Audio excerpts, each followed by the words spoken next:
চলমান আন্দোলন ঘিরে বৈষম্যহীন গণতান্ত্রিক বাংলাদেশের রূপরেখার প্রস্তাব করেছে বিশ্ববিদ্যালয় শিক্ষক নেটওয়ার্ক। সেখানে শিক্ষার্থীদের শান্তিপূর্ণ আন্দোলনে পুলিশের গুলি এবং প্রাণহানির নিন্দা জানান শিক্ষকরা। বেলা 12টায় ঢাকা রিপোর্টার্স ইউনিটিতে সংবাদ সম্মেলন থেকে বর্তমান সরকারের পদত্যাগ এবং নতুন সরকার গঠনের রূপরেখা দেওয়া হয়। সিলন ফ্যামিলি ব্লেন্ডের কড়া লেখার আর সতেজ স্বাদের পারফেক্ট ব্লেন্ডে স্বপ্নেরা মেলুক টানা। বলা হয় দ্রুতই শিক্ষক, বিচারপতি, আইনজীবী সহ জাতি, ধর্মবর্ণ নির্বিশেষে সকল বুদ্ধিজীবী শ্রেণীর প্রতিনিধিদের নিয়ে অন্তর্বর্তীকালীন সরকার গঠন করতে হবে। সেই সরকারের কাছেই বর্তমান সরকার পদত্যাগ করবে।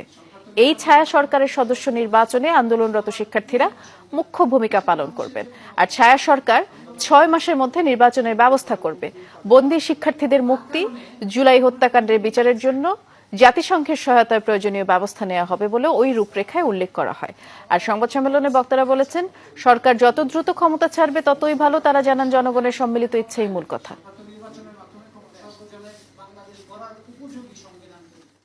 অভূতপূর্ব মাত্রায়, মানে এই মাত্রায় রক্তপাত, এই মাত্রায় নিহত তো বাংলাদেশের ইতিহাসে নাই।